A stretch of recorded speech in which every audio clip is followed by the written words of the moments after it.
Baik, sama. Marilah sama-sama kita awali majelis yang insya Allah mudah-mudahan meningkatkan derajat kita di hadapan Allah.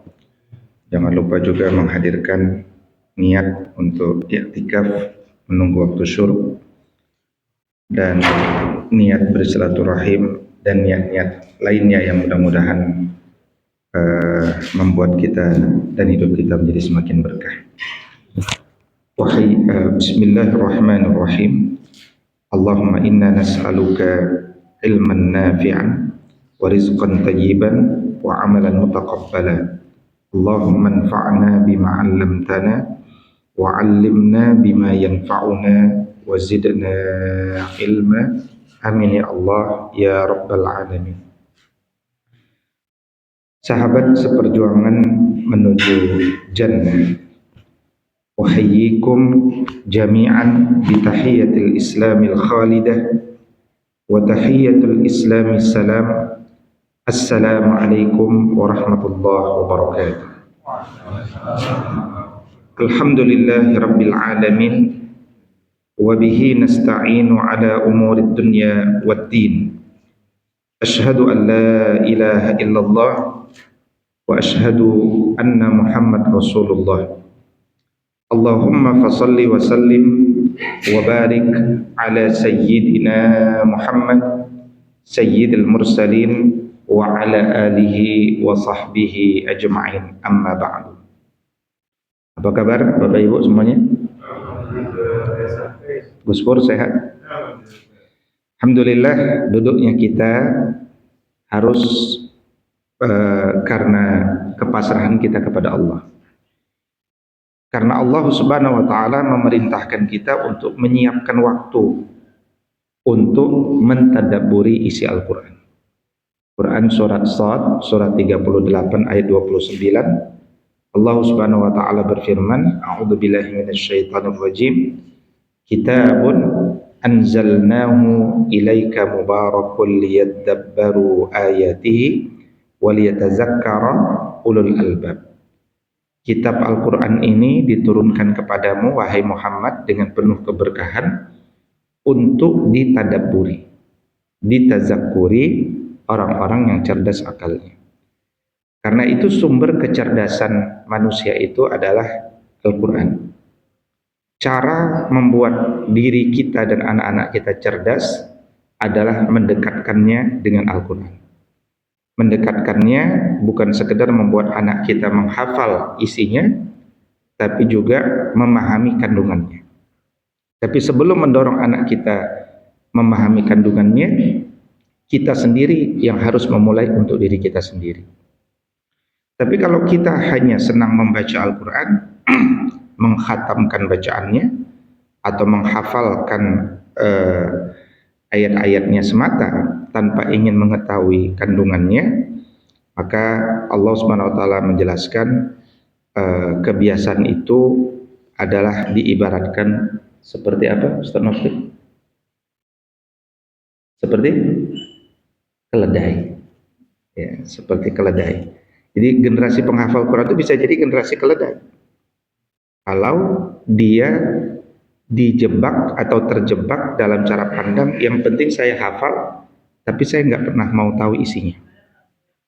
Apalagi penghafal Quran itu menjadi penghafal Quran pada saat dia hafal, tapi sebulan dia tidak memurojaah, dia jadi pelupa. Pada saat dia lupa, maka dia tidak disebut penghafal Quran lagi, karena dia lupa.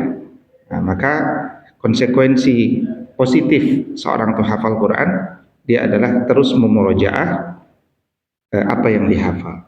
Kesibukannya selalu bersama Al-Quran.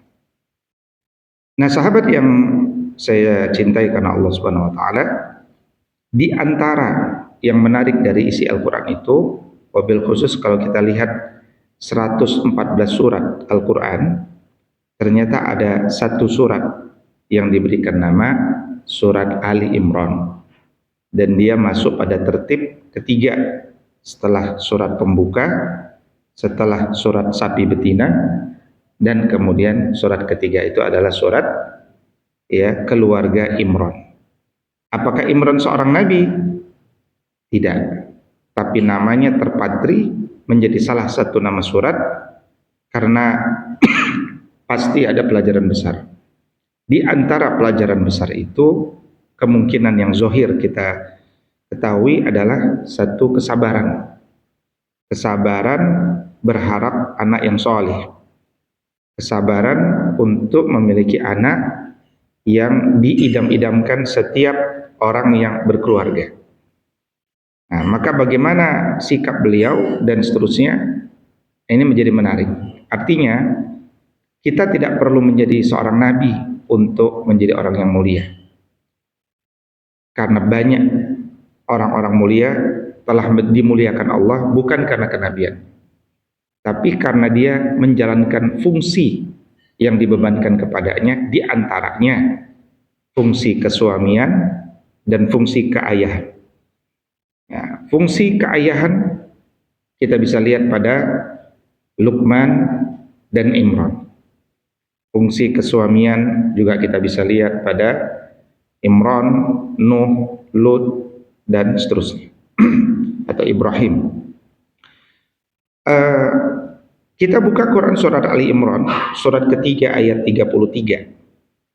Allah Subhanahu wa taala berfirman, A'udzubillahi minasyaitonir rajim.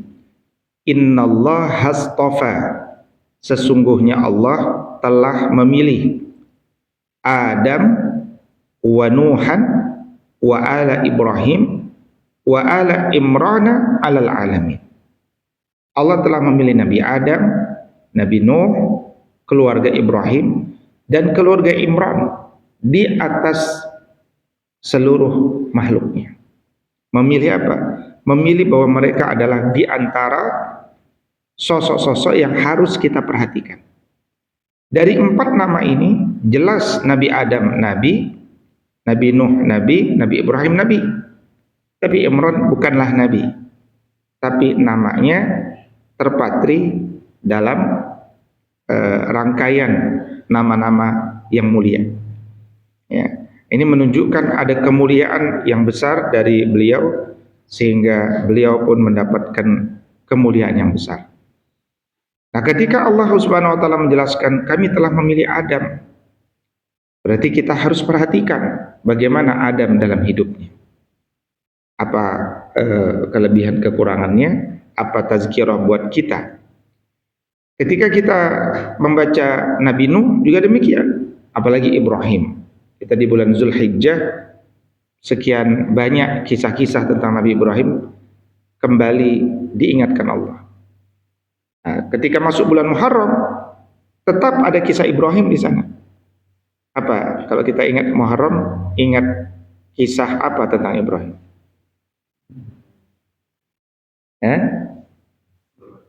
Apa? Kemarin Zulhijjah. Muharram, ini kan Muharram 6 hari lagi. 6 hari lagi Muharram. Tahun baru. Tahun berapa nak? Tahun baru tahun berapa nanti? 1447 Hijriah. Di mana sebagian berpendapat 10 Muharram itu peristiwa banyak. Di antara peristiwanya adalah diselamatkannya Nabi Ibrahim dari api Namrud. Sebagian lagi mengatakan 10 Muharram itu adalah hari secara totalitas Nabi Adam benar-benar diterima taubatnya setelah turun ke muka bumi. Sebagian lagi mengatakan 10 Muharram itu adalah tanggal di mana Nabi Nuh akhirnya selamat dari badai itu dan kapalnya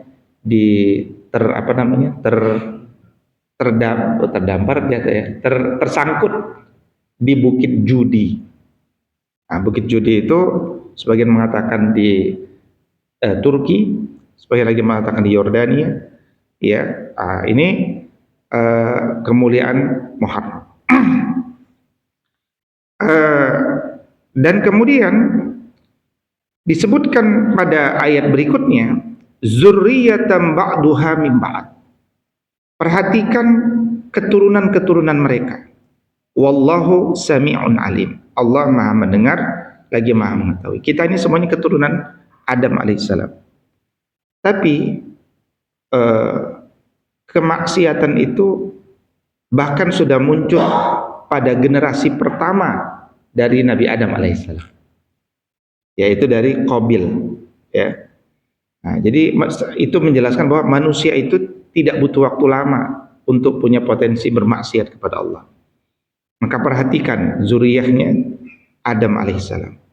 Sama seperti kalau kita lihat Harun ar-Rasyid. Oh, luar biasa, bapak yang soleh kan, tapi punya anak beberapa diuji Allah. Salahuddin al-Ayyubi luar biasa, tapi punya anak nanti berpecah. Sultan Muhammad al-Fatih sama. Jadi bapak-bapak yang diuji Allah Subhanahu wa taala dengan anak-anak yang belum tentu. Muawiyah bin Abu Sufyan, ya kan, punya anak yang diuji. Ternyata memang hidayah itu milik Allah.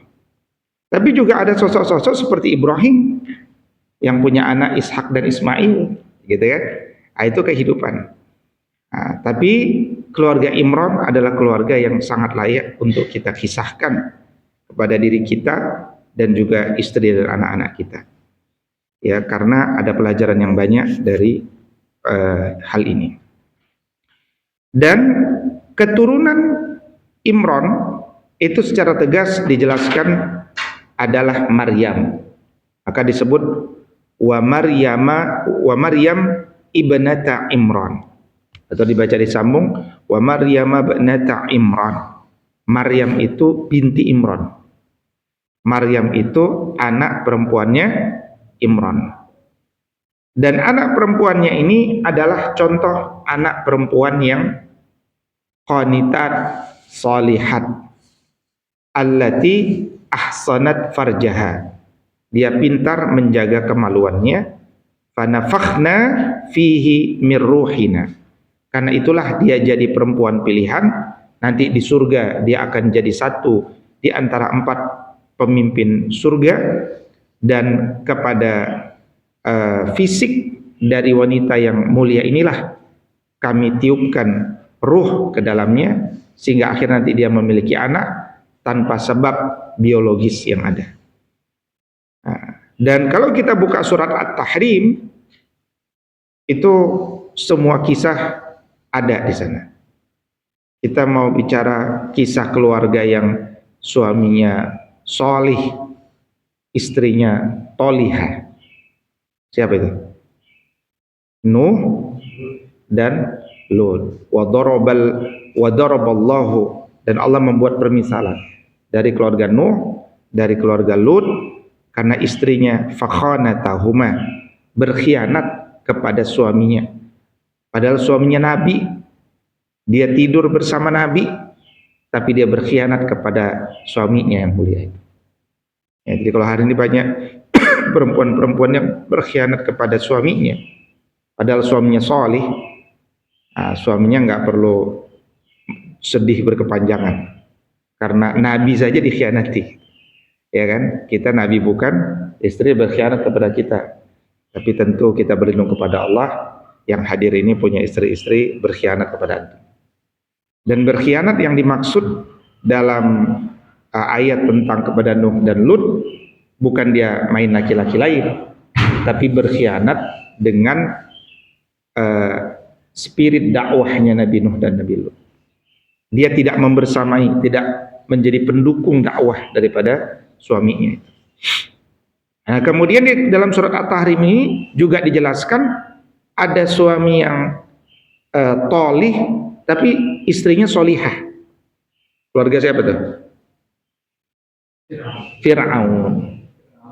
Fir'aun, ya. Jadi suami Fir'aun itu luar biasa, tukang mukul, ya, kata-kata kasar, ya, sampai kemudian riwayat mengatakan sebagian dibunuh oleh Fir'aun. Tapi Asiyah, dia tidak pernah minta cerai. Dia cuma minta, qala rabbi ba'nili indaka baitan fil jannah. Ya Allah, dengan kesabaranku ini bangunkan untukku rumah di surga. Nah, jadi ibu-ibu, kalau kita punya suami mukul nggak pernah, ya kan, nampar nggak pernah, berkata-kata kasar nggak pernah. Cuman males sikat gigi doang. Ya, kalau mau nyium suruh sikat gigi nggak mau gitu kan. Padahal sunnah sikat gigi. Jangan buru-buru minta cerai. Gitu kan. Karena Asia saja punya suami Fir'aun nggak minta cerai. Ya, kan suami kita bukan Fir'aun ya, cuman nggak mau sikat gigi doang. Jadi bersabar gitu. Jadi kalau kita lihat kisah-kisah di dalam Al-Quran itu lengkap semuanya ada. Suami soleh, istri solihah pun ada. Nah ini keluarga Imran nih, suami soleh, istri soleh. Nah tapi khusus suami toleh, istri toleha itu ada di surat yang khusus. Surat apa itu Ustaz? Ya.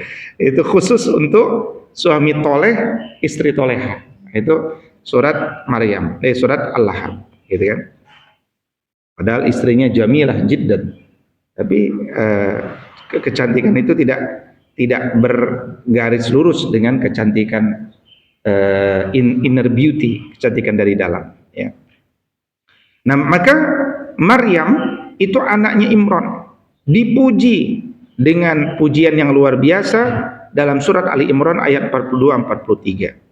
Wa idh qalatil malaikah, malaikat memuji, ya Maryam, wahai Maryam, innallaha astafaki, sungguh Allah itu sudah memilihmu, wa tahharaki, mensucikan jiwamu, wastafaki, dan sekali lagi Allah itu sudah memilihmu ala nisa'il alamin, di atas semua perempuan di zamannya, dari kecantikannya luar dalam, kecantikan fisiknya maupun kecantikan beauty, inner beauty-nya.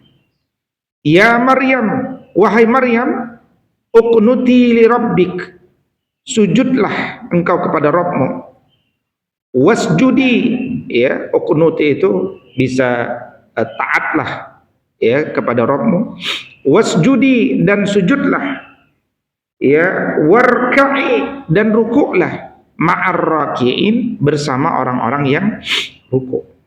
Nah, jadi Maryam ini juga diperintahkan untuk sholat berjamaah, warka'i ma'ar raki'in. Ya. Makanya di syariat Nabi SAW, kalau istri kita ingin sholat ke masjid, jangan dilarang, kata Nabi. Jangan dilarang, supaya dia dapat hikmah, dapat pelajaran, dan supaya dia punya cahaya. Dan kemuliaan Maryam itu juga dipuji, ya, dijelaskan dalam hadis Nabi SAW, afdalu nisa'il alamin Maryam bintu Imran, dan wa Khadijah bintu Khuwailid, wanita yang paling utama di dunia dan akhirat dalam riwayat ini adalah Maryam binti Imran dan Khadijah binti Khuwailid. Dalam riwayat yang lain nanti Fatimah Az-Zahra dan juga Bunda Asiyah. Nah, ini diantara pemimpin-pemimpin surga. Maka disebutkan bahwa Allah Subhanahu wa taala memerintahkan atau menjelaskan kepada manusia tentang anak yang nanti lahir dari rahim yang suci dari Bunda Maryam. Ya,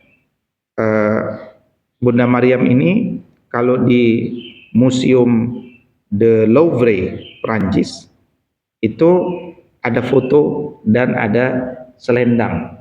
Selendangnya tulisannya apa? Rama sudah 45 tahun nih. Udah makan-makan belum? Udah ya. Ada tulisan apa tuh di lukisan Bunda de Louvre? La ilaha illallah. Tulisan la ilaha illallah. Nah, jadi kalau yang belum pernah upayakan bisa melihat, kalau nggak bisa ya lihat di Google aja. Ya. Jadi sesungguhnya Al-Masih Isa putra Maryam itu adalah utusan Allah. Ya, dia adalah Ruhullah, dia adalah Rasulullah, wa kalimatuhu, dia adalah ruh yang ditiupkan dari Allah Subhanahu wa taala. Karena itulah Nabi Isa itu bukan Tuhan, karena dia ditiupkan dari Tuhan. Dan karena itu Nabi Isa dalam seluruh dakwahnya mengajak kepada Allah Subhanahu wa taala. Nah, yang menarik adalah Itu tadi kisah tentang bahwa nanti Maryam punya anak namanya Isa. Dan Isa termasuk satu dari 3 anak bayi yang diizinkan bisa berbicara ketika masih bayi. Ketika dulu istri Imran belum punya anak, ya, dan menanti supaya punya anak, itu sampai bernazar. Jadi parenting itu sudah dimulai bahkan sebelum anak itu ada. Idz qalat imra'atu Imran, istri Imran dulu pernah berdoa. Apa bunyi doanya? Rabbi inni nazartu laka ma fi batni. Ya. Jadi ya Rabb, sungguh aku bernazar. Bernazar itu kalau orang sudah bernazar, itu berarti dia sudah nunggu cukup lama, dan kemudian akhirnya ya Allah kalau sempat lahir lah, maka saya akan lakukan begini. Nah, dia bernazar laka kepada Allah Subhanahu wa taala, bernazar atas ma fi batni, apa yang ada di dalam perutnya. Supaya apa? Muharraran, insyaallah kalau betul-betul lahir anak yang dalam kandunganku ini, aku akan mengabdi kepadamu untuk mendidik anakku menjadi anak yang soleh. Jadi anak soleh itu dia khidmah, berbakti kepada Allah Subhanahu wa taala. Fataqabbal minni, maka terimalah ya doaku ini. Innaka antas samiul alim, sesungguhnya engkau maha mendengar lagi maha mengetahui. Jadi muharraran fataqabbal minni, yang ada di kepala istrinya Imran yang lahir itu mudah-mudahan laki-laki. Dia akan menjadi pelayan Baitul Maqdis, penjaga Baitul Maqdis, pemimpin Baitul Maqdis. Aku akan didik dia menjadi seorang anak laki-laki yang luar biasa, pemimpin. Itu yang ada di kepala bapak ibu, apalagi orang-orang dari Palestina, ya, apalagi orang-orang Arab itu ingin anak laki-laki. Ya, ingin anak laki-laki. Maka nazar itu, ya Allah kalau lahirnya mudah-mudahan anak ini laki-laki, gitu kan. Tapi ternyata falamma wada'atha, ketika akhirnya lahir, wada'atha, melahirkan dia hanya itu kepada perempuan, ya. Ternyata anaknya bukan laki-laki, anaknya perempuan. Padahal dia sampai bernazar punya anak perempuan, tapi yang lahir anak laki-laki, ternyata yang lahir perempuan. Nah, apa pelajaran di Quran surat Ali Imran ayat 36 ini? Pertama, beliau melihat fakta. Qalat Rabbi inni wada'tuha unsa. Kira-kira kalau diterjemahkan, oh ternyata yang lahir anak perempuan. Aku tadinya mau anak laki-laki, ternyata anak perempuan. Wallahu a'lam, dan Allah pasti punya rencana, punya skenario terbaik. Dia yang paling mengetahui bima wada'at, tentang kenapa dia berikan anak perempuan bukan anak laki-laki. Tapi aku juga tahu karena aku punya ilmu parenting, kira-kira begitu. Dia ingin katakan walaisa zakaru kal unsa. Mendidik anak laki-laki enggak sama seperti mendidik anak perempuan. Jadi kalau tadi di kepalaku aku sudah siapkan pakaian anak laki-laki, buku-buku bacaan anak laki-laki, ternyata yang lahir perempuan ini enggak cocok semuanya. Baju-baju simpan lagi, buku-buku simpan lagi. Sekarang aku harus siapkan sesuatu yang selama ini aku belum siapkan, yaitu untuk anak perempuan. Pakaiannya, pelajarannya, buku-bukunya beda. Maka mendidik anak laki-laki beda dengan mendidik anak perempuan.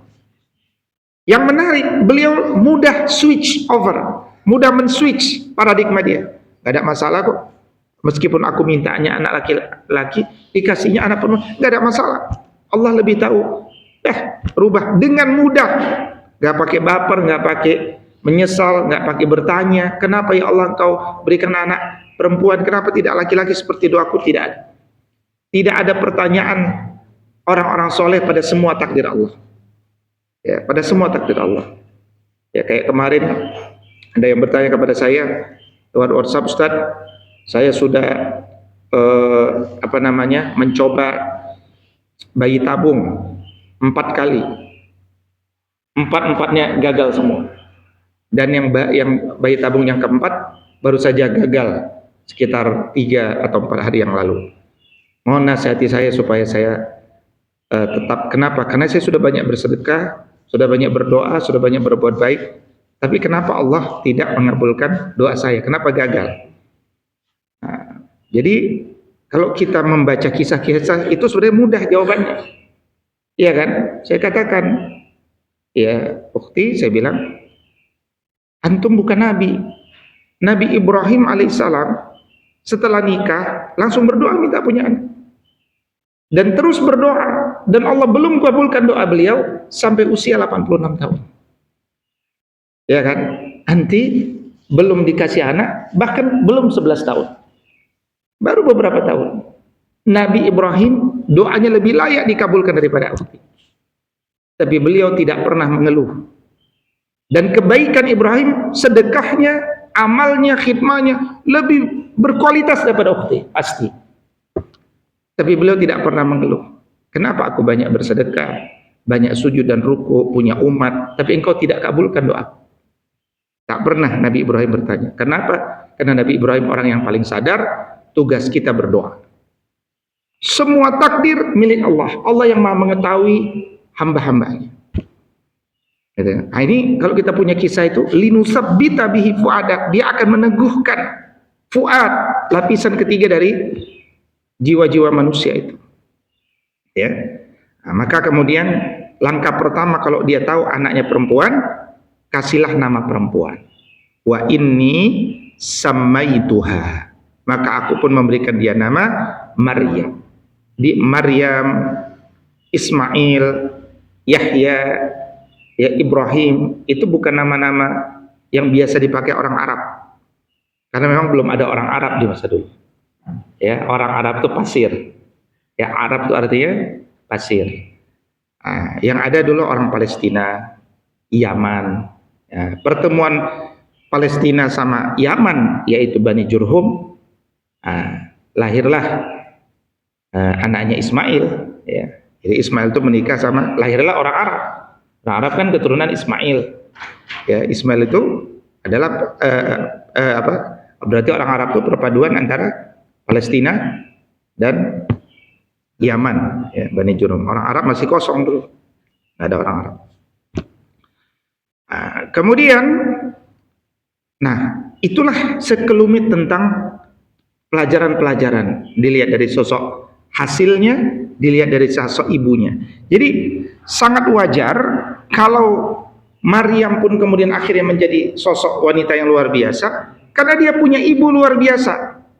Jadi di balik sosok wanita luar biasa itu ada ibu yang juga pasti luar biasa.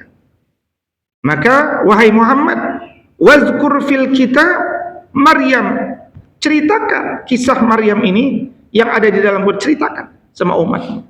Wahai para ayah, ceritakan kepada anak-anak perempuan, ceritakan tentang kisah Maryam ini. Wabil khusus nanti ceritakan juga selain kemuliaannya, bahwa dia wanita terpilih, tapi juga dia nanti menjadi wanita yang paling bersabar dengan ujian dari Allah. Ya, jadi kalau kita baru diuji nggak punya anak, Maryam diuji punya anak tapi nggak punya sebab, itu lebih berat lagi, ya kan? Lebih berat lagi, punya anak nggak punya sebab, diusir, terlunta-lunta, kira-kira begitu. Maka ceritakan bagaimana Maryam menjauhkan diri dari keluarganya ke suatu tempat makanan syarqiyah, ke sebuah tempat di sebelah timur. Coba ceritakan supaya engkau tuh punya anak perempuan yang gigih, ujian yang gigih. Ujian itu cara Allah untuk meningkatkan derajat kita. Begitu diuji, walhamdulillah, ujianku belum seberat Maryam, ya kan? Nah itu indahnya kalau kita baca kisah itu dapat motivasi. Nah, kisah tentang Maryam ini juga perlu diceritakan karena dia adalah kisah seorang perempuan yang pintar menjaga diri. Dia beribadah di balik tirai pembatas. Bahkan ketika dia dijumpai oleh malaikat, dia pun tetap membatasi dirinya. Dia tidak ingin dilihat. ya kan? Hari ini ya perempuan-perempuan ya sebagian kecil ya insya Allah mudah perempuan-perempuan di dunia ini mereka sampai membuka ya seluruh pakaiannya untuk mendapatkan cinta laki-laki. Dapat nggak dia? Nggak dapat. Padahal dia udah buka semuanya. Dulu Cinderella ya dia cuma ninggalin satu sepatu dapat ya cinta laki-laki gitu kan. Orang hari ini ninggalin sepatu enggak, semuanya dibuka, enggak dapat dia cinta laki-laki. Nah, jadi cinta itu adalah pemberian dari Allah. Tak usah kita kejar-kejar. Nah, makanya Maryam dia orang yang paling pintar menjaga hijab dirinya. Fattakhazat hijaban minhum. Maka ketika datang para malaikat, tetap kebiasaannya adalah berlindung di balik tirai. Ya, ini diantara Maryam ini. Beliau paling pintar menjaga dirinya. Dan semua kata-katanya baik. Qalat inni a'udzu birrahmani minka.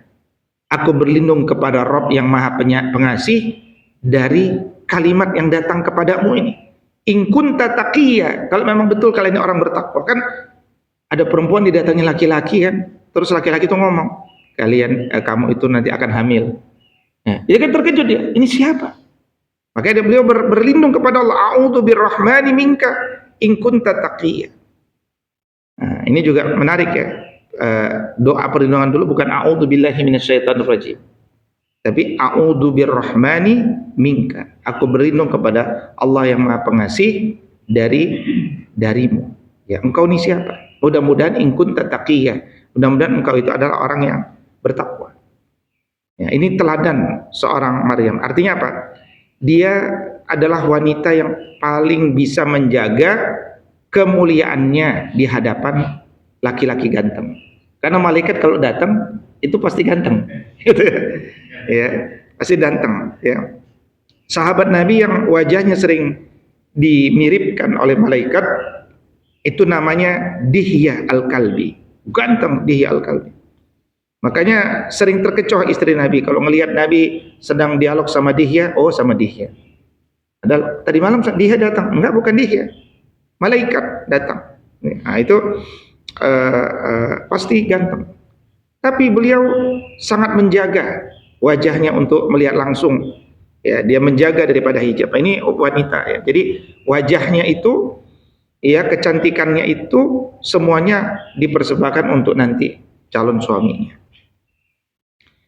Maka laki-laki ganteng itu pun kemudian mengatakan, innama ana rasulu rabbik. Aku ini cuma utusan dari Rabbmu. Li ahabalaki, untuk memberikan kabar gembira kepadamu, gulaman zakiyah, bahwa engkau nanti akan mendapatkan gulaman, seorang anak zakiyah, seorang anak yang zakiyah ini bisa maknanya cerdas, ya bisa maknanya suci, ya. Nah, tapi bisa juga ditafsirkan kalau dalam terjemahan ini adalah anak laki-laki yang suci karena dia lahir tanpa biologis, tanpa ayah. Nah, jadi dia tidak ada campur tangan manusia, semuanya datang dari Allah Subhanahu wa taala. Maka ini khusus Nabi Isa alaihissalam.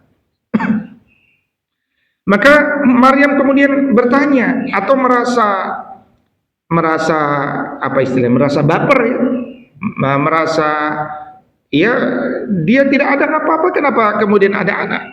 Qalat anna yakunu li gulam, kok bisa-bisanya saya punya anak? Walam yamsasni bashar, padahal tidak ada seorang pun yang menyentuhku dari kalangan manusia. Walam aku baghiya, dan aku ini bukan wanita murahan. Ya, nah di sini juga kita menemukan kalimat walam yamsasni bashar, tidak ada yang menyentuhku. Nah, padahal kehamilan itu bukan hanya menyentuh. Nah, di sini ada nanti satu dalil bahwa kata yamsasni itu nanti kaitan dengan menyentuh itu batal atau tidak, itu kan ya, masaha ya, menyentuh atau tidak. Jadi kalimat Allah itu untuk menyebutkan biologis itu dengan kalimat yang bagus, walam yamsasni bashar. Nah, tidak ada yang menyentuhku. Makanya terjadi perbedaan di kalangan para ulama menyentuh apa yang disebut membatalkan wudhu, gitu kan? Karena membacanya banyak ayat. Ada yang kemudian memisahkan, oh ini konteksnya beda. Oh ini konteks ayat huruf secara umum. Makanya sebagian mengatakan kalimat tentang batalnya wudhu itu, sebagian mengatakan tidak batal. Ya, kenapa? Karena sentuhan yang dimaksud bukan sentuhan biasa. Tapi sebagian mengatakan ya sudah kita ambil yang aman saja, sentuhan yang biasa. Nah, itulah terjadi perbedaan nanti di kalangan para ulama tentang batal atau tidak batalnya wudhu karena menyentuh. Maka Maryam pun mengatakan, maka malaikat pun menjelaskan tentang kebesaran Allah. Qala kadzalik. Ya memang demikianlah. Sekarang kan malaikat yang mengatakan Allah itu kun fayakun. Kalau dia sudah berkehendak dia jadi. Qala rabbuki, Rabbmu huwa alayya sahlun. Dia itu mau apa saja mudah dia jadikan. Walinaja'alahu, tapi khusus untuk takdir ini tujuannya sebagai ayatal linnas, sebagai pelajaran bagi manusia. Pelajaran bahwa akan lahir seorang manusia suci, dia bukan Tuhan, ya, dia lahir dari rahim. Wa rahmatan minna, dia adalah rahmat dari kami. Wa kana amran maqdiyya, dan apa yang aku kabarkan ini adalah amron, perkara, maqdiyah, yang telah ditetapkan, yang sudah diqadhakan. Artinya apa? Pasti terjadi. Ya, amron maqdiyah. Nah, karena itu kemudian anak itu pun lahir, Nabi Isa alaihissalam. Ya, sebagaimana kemudian bundanya dulu Maryam itu pun akhirnya lahir, ya, dari rahim seorang wanita yang solihah juga. Nah, kemudian kalau kita perhatikan bagaimana Maryam itu tumbuh besar, ternyata orang tuanya nanti, ya, wakafalaha Zakaria, dia menitipkan anaknya itu, Maryam itu, dalam pendidikan Zakaria, dan Zakaria itu seorang nabi. Pelajaran apa yang kita bisa ambil dulu ketika Maryam dititipkan kepada Zakaria? Pelajaran bahwa kalau kita punya anak, maka perhatikan kepada siapa dia dididik, bukan kepada gedung mana dia dididik. Jadi orang tua itu kalau mencari pendidikan bukan lihat gedungnya, tapi lihat orangnya, siapa yang akan mendidik anak saya. Barang siapa dia mencari gedung, berarti dia ingin anak dia dididik oleh tembok. Barang siapa anaknya dididik oleh tembok, nanti anaknya bermuka tembok. Ya, tapi kalau dia berorientasi pada orang, nah, dia akan cari siapa guru yang tepat untuk anak-anak. Jadi gurunya sama. Kalau misalkan nanti anak kita kuliah di mana, itu bukan karena kampus itu keren, bukan. Tapi di kampus itu ada siapa. Nanti anak kita akan jadi spesialis tertentu karena dia dekat dengan siapa. Gitu kalimat prinsip dalam mendidik anak itu adalah kepada orang, kepada seseorang siapa. Ya, kepada siapa, ya. Itu penting. Nah, maka Allah Subhanahu wa taala, ya, fataqabbalaha rabbuha biqabulin hasanin. Ketika dulu ibunya Maryam bernazar, nazarnya diterima sebagai sebuah ibadah. Wa ambataha nabatan hasana, kemudian di rahimnya ditumbuhkanlah dari rahim ibunya Maryam itu anak yang sehat. Nah, setelah dia lahir, wa kaffalaha Zakaria, dititipkan kepada Zakaria. Nah, yang menarik, Nabi Zakaria melihat luar biasa karomah yang didapatkan oleh Maryam.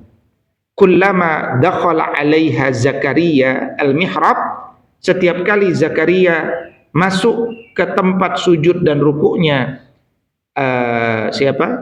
Maryam, wajada, dia pun mendapati indaha, di sisi Maryam, rizqa, ada rizki.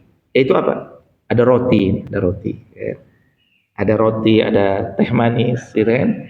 Kok ada teh manis itu kan? Dari mana itu kira-kira itu kan? Nah, jadi dilihat ada buah, padahal buah itu tidak musimnya, sehingga bertanya ini beli di mana? Ini susah nyarinya, kok bisa ada? Nah, itu kira-kira bayangannya. Makanya kemudian Zakaria bertanya, ya Maryam, anna laki hadza, dari mana ini? Nah, itu pertanda bahwa makanan yang rizki yang diberikan itu nggak biasa. Ya, bahkan kalau buah pun buahnya sangat segar, sangat bagus. Ini nggak biasa. Nah, jadi seorang nabi saja terkejut itu. Nabi Zakaria terkejut. Dan Nabi Zakaria ini nggak punya anak sampai senior. Jadi banyak kisah orang-orang soleh dulu nggak punya anak sampai senior. Termasuk Nabi Zakaria. Kan dia doanya, ya Allah, saya ini sudah senior. Ya kan, istri saya juga sudah mandul. Bunyi doanya betul begitu. Cuman ngobrol aja curhat gitu ya Allah, kalau saya nanti lahir, siapa yang mewariskan dakwah ini? Siapa yang mewariskan, apakah keturunanku berhenti di diriku? Ya kan? Karena aku ini sudah senior, istriku udah mandul. Ketika dia katakan istriku udah mandul, kan berarti dia sebenarnya bukan minta anak lagi. Dia cuma curhat aja. Doa itu cuma curhat aja, ngomong aja. Menunjukkan bahwa dia punya Tuhan. Gitu kan.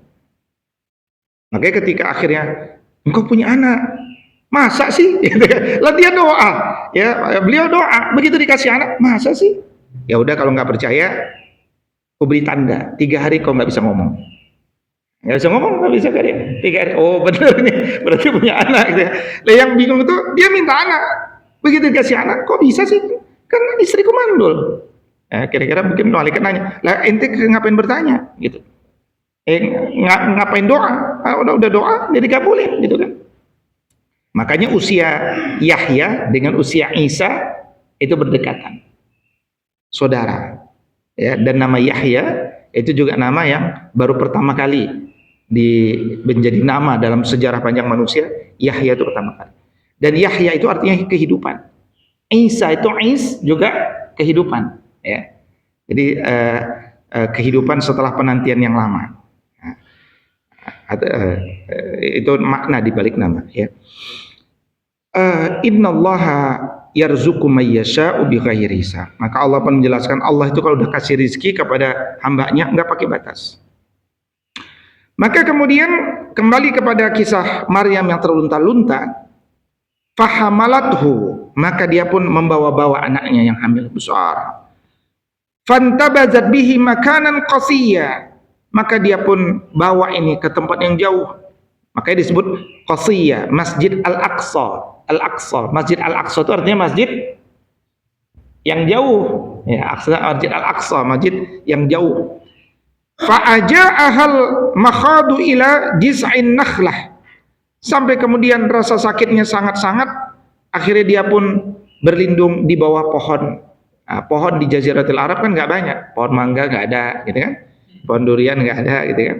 Ada pohon durian juga jangan di bawah durian kan? Akhirnya pohon kurma. Nah, maka kemudian beliau berdoa di bawah pohon kurma itu. Saking lelahnya, saking sifat kemanusiaannya muncul. Ya laitani, wahai Tuhanku, aduhai, mitu qabla hada, seandainya aku mati sebelum kejadian ini, wa kuntu nasyan mansiya, dan aku menjadi orang yang benar-benar dilupakan oleh sejarah manusia. Enggak usah ada. Itu kayaknya lebih indah. Nah, itu semacam keluhan kepada Allah Subhanahu wa taala, mengeluh kepada Allah. Boleh kita mengeluh kepada Allah. Yang nggak boleh itu mengeluh di sosial media. Suami saya nggak pernah sikat gigi. Gimana menurut kalian? Itu pasti kita akan dibully itu. Karena curhat itu ngapain ke sosial media? Nggak ada solusi.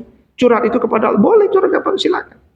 Maryam itu puncak kesolehan. Dia kepada Allah Subhanahu Wa Taala. Ya Allah, seandainya aku mati sebelum ini, seandainya aku termasuk orang yang dilupakan, kan begitu. Tapi kemudian kita belajar juga ada kemudahan ketika kita menemukan kesulitan. Maka fanadaha min tahtiha, Jibril kemudian menyeru, alla tahzani, jangan kau sedih, qad ja'ala rabbuki tahtaki sariya, karena Allah itu telah menjadikan sungai mengalir di bawahmu. Kalau engkau lapar, wa huzi ilaiki bijis'in nakhlah, kalau engkau lapar, goyanglah pangkal pohon kurma. Nah, sekarang kalau Gus Pur menggoyang pohon kurma, bisa goyang nggak pohon kurma itu? Nggak bisa kan? Ini tadi anak kesini nih, kayak ngelihat ada pohon kurma tuh satu di situ. Pohon kurma nggak sih itu? Di pabrik itu depan tuh, ya kan? Kayak pohon kurma ya? Apa pohon salak gitu? Kayaknya kurma tuh ditanam khusus satu di situ kan? Pohon kurma. Jadi apa pelajarannya? Pelajarannya adalah pohon kurma itu, kurma yang digoyang oleh beliau itu, beliau nggak goyang, karena Gus Pur aja nggak goyang pasti nggak bisa juga. Tapi Allah ingin menjelaskan bahwa secara umum, kecuali penciptaan Nabi Isa alaihissalam, secara umum Allah itu kun fayakun. Tapi dalam bab dunia harus ada sebab. Sebabnya yang penting kau berusaha. Selama engkau berusaha, alladzina jahadu fina lanahdiyannahum subulana. Allah akan mudahkan dan kasih jalan. Yang penting kita jalan aja petunjuk terus. Ya. Kalau kita ketemu tongkat Nabi Musa hari ini, pukul-pukul di Laut Merah, nggak akan terbelah itu Laut Merah. Ya, tapi ketika waktu itu Allah perintahkan, itu karena perintah Allah, pukul ke Laut Merah, pukul. Yang penting ada sebabnya. Begitu ada sebab, dia akan terbuka. Nah, jadi Allah itu butuh sebab. Itu nanti disebut teori kausalitas, teori sebab. Ya. Jadi itu sifat kasih Allah. Ketika ngelihat hambanya curhat kepadanya, nggak ada masalah. Boleh orang itu curhat kepada Allah. Dan karena curhatnya seorang Maryam kepada Allah, Allah berikan kemudahan baginya. Gitu. Itu kebahagiaan kalau kita curhat kepada Allah Subhanahu Wa Taala. Ya. Nah maka kemudian makan minumlah, fakuli washrobi waqarri aina. Ya, makanlah, minumlah, tenangkan hatimu. Ya. Fa imma tarayinna minal bashar, kalau engkau melihat manusia, misalkan mungkin ada yang lewat, ahadan, meskipun hanya satu orang, fakuli, maka ucapkan, katakan kepadanya, inni nazartu lirrahmani sauma, aku bernazar kepada Allah, enggak ngomong sama kalian. Falan ukallimal yauma insiya, maka dia pun akhirnya tidak berbicara kepada manusia sejak itu. Artinya apa? Nazar itu dikenal di masa dahulu. Jadi kalau ketemu perempuan diajak, kamu dari mana? Kok duduk di sini? Suamimu mana? Gitu kan? Itu kan muncul pertanyaan kayak gitu nanti. Nah, Allah katakan, saya lagi nazar, nih, nggak boleh ngomong. Nah, itu kalimat yang dibimbing oleh Allah Subhanahu Wa Taala supaya mengurangi fitnah. Ya. Baik, bunyian tadi itu membuat kita masuk pada sesi tanya jawab. Ya. Jawab. Nah, jadi saya kira demikian pengantar daripada keluarga Imran ini, dan silakan kalau ada yang ingin menambahkan, menguatkan, dipersilakan. Kita awali dari Gus Pur dulu. Apa pelajarannya, tambahan yang beliau ingin sampaikan? Silakan Gus Pur.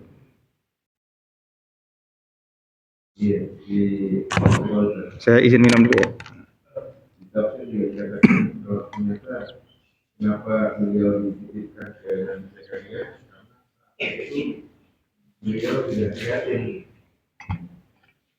mungkin bukan sedang ada orang tuanya. Kalau demikian pendidikan itu saat Nabi Isa tidak mempunyai sosok ayah, maka sosok ayah disebutkan kepada pamannya itu. Ya, jadi ketika sosok keluarga itu hilang, bukan berarti anak itu dia akan menjadi orang-orang gagal kan? Maka Nabi SAW, Nabi Muhammad SAW ketika lahir tak punya bapak. Ya, tak punya bapak, masih sempat ngerasain punya ibu 2 tahun, tapi enggak kemudian membuat Nabi Muhammad SAW menyesali gitu kan. Nah, tapi juga kita belajar bahwa sosok laki-laki itu penting. Nah, makanya Nabi Muhammad SAW kalau kita lihat dari beliau, meskipun bapaknya tidak ada, tapi jiwa kelaki-lakiannya tetap kebentuk sebagai seorang anak laki-laki, kebentuk dari kakeknya selama 2 tahun, umur 6 sampai 8 tahun. Dan dari pamannya selama 42 tahun. Jadi 42 tahun sosok Abu Thalib itu mendampingi Nabi SAW dalam suka dan duka. Meskipun Abu Thalib tidak masuk Islam. Itu dalam konteks anak laki-laki menjadi semakin laki-laki. Tapi dalam konteks anak perempuan, itu penting juga punya ayah, punya sosok laki-laki yang bisa mengayomi. Ya, kalau data-data hari ini, hasil psikologi menunjukkan anak perempuan yang cenderung ingin mendapatkan pelukan dari laki-laki lain, dalam tanda kurung pacaran, ternyata dianalisis itu karena dia tidak dekat dengan ayahnya. Nah, ini penting ya. Bagaimana kemudian kita sebagai ayah, meskipun mungkin belum terlalu dekat, kita harus buat sangat dekat. Supaya apa? Supaya dia nggak tertarik untuk dekat sama laki-laki lain. Bahkan mungkin dia akan katakan ke ayah, cariinlah siapa yang cocok buatku. Oh, itu udah selesai itu. Ya, kalau gitu udah selesai. Nah, maka baik laki-laki maupun anak perempuan, dia butuh sosok-sosok dari laki-laki maupun dari sosok perempuan. Anak laki-laki juga begitu. Dia butuh sosok dari ibu. Ada ibu yang tidak marah-marah, ada ibu yang memeluk, ada ibu yang ini, sehingga dia pun akhirnya menjadi sosok laki-laki yang menghormati perempuan, ya, dan seterusnya. Jazakallah khair dari Gus Pur. Yang lain silakan. Dari Gus Rama. Gimana tasyakur umur 45 tahun? Apa hikmah setelah usia 45 tahun? Hah? Apa pelajaran yang didapat selama kan 45 itu pengalamannya banyak, Arama, ya kan? Satu aja pelajaran apa yang didapat setelah umur 45 tahun? Silakan Ustaz Rama. Ya, apa ya? 45 itu baru mulai. Baru mulai ya kan? Kalau ukuran usia Nabi itu tahun 5. Makanya tanda yang 45 itu mereka kan semangat 45. Kalau tambah semangat, tambah semangat menyelesaikan urusan-urusan yang ketinggalan sama urusan pertama. Ya, Masya Allah ya. Jadi memang kalau kita lihat hidupnya Nabi SAW tuh jadi pelajaran semua tuh. Misalkan kalau antum belum bisa baca Quran umur 40 ya kan, bacanya belum sebagus imam ya kan, udah umur 40, enggak usah bersedih karena Nabi SAW saja baru belajar baca Quran umur 40 ya kan. Maka barang siapa yang baru belajar Quran umur 40, dia ikut sunnah Nabi SAW. Jadi semua itu selalu ada motivasinya ya. Ustadz, kita belajar tadabbur udah ini belum selesai. Nggak apa-apa, Nabi aja selesai tadabbur umur 63. Ya kan? Quran itu jangan buru-buru dihafalkan. Pelan-pelan. Nabi aja ngafal Quran pelan-pelan. 23 tahun ngafal Quran. Kita anak suruh ngafal Quran setahun harus sudah hafal. Luar biasa kan? Ya, nah itu yang perlu juga menjadi penyimbang gitu kan. Dan Nabi SAW umur 40 itu baru memulai masuk hidup kedua atau hidup yang sesungguhnya sebenarnya. Nah, ketika umur 45 sudah mulai matang tadi, ya kan, merdeka kan tadi kan. Nah, umur 50 Nabi itu diuji dengan ujian yang berat. Umur 50 diuji dengan boikot ekonomi selama 3 tahun. Berarti umur 47, 48 sampai 50. Ya kan? Umur 50 dan saya mungkin meyakini bahwa dampak dari boikot ekonomi itulah yang menyebabkan kelaparan panjang dan wafatlah Bunda Khadijah, wafat juga Abu Thalib. Ya kan? Wafat juga Abu Thalib di usia 50 tahun. Jadi wafat itu berarti Nabi itu disiapkan untuk mandiri.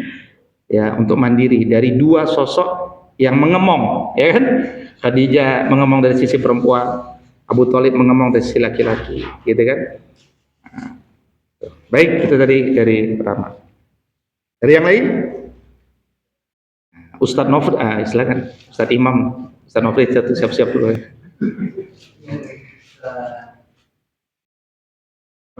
Imron. Sosok bundanya Maryam itu ceritakan Apa itu? bundanya Maryam.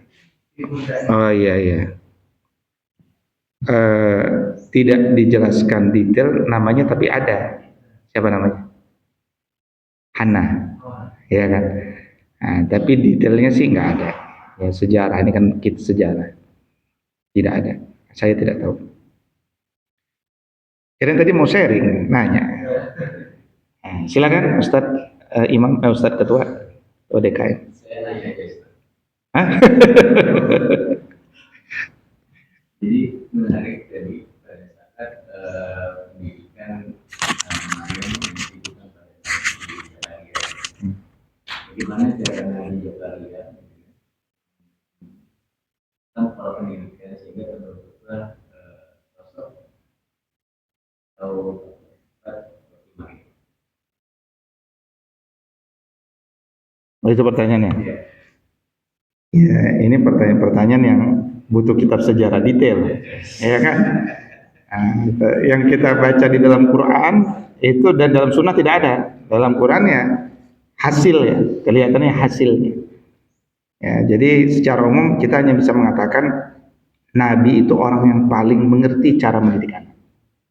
Meskipun Nabi Zakaria nggak punya anak tadinya kan, tapi dia punya ilmu parenting. Orang dia Quran kitab suci diturunkan kepada dirinya, ya, atau minimal dia melanjutkan kitab suci sebelumnya. Dia paling mengerti masalah parenting. Cuman dia tidak mendidik anak secara langsung, tapi mendidik anak-anak orang lain. Dan mendidik anaknya sendiri atau muridnya sendiri sama seperti mendidik anak orang lain. Nah, saya penting digarisbawahi. Kadang-kadang ada orang tua mendidik anak orang lain lebih sabar daripada mendidik anaknya sendiri. Ya. Itu kenapa? Kalau saya renungkan adalah karena ekspektasi dia kepada anaknya lebih besar, sehingga dia merasa malu kalau nggak tercapai. Nah, itu yang nggak boleh terjadi. Setiap anak tentu punya kelebihan dan kekurangan. Ya.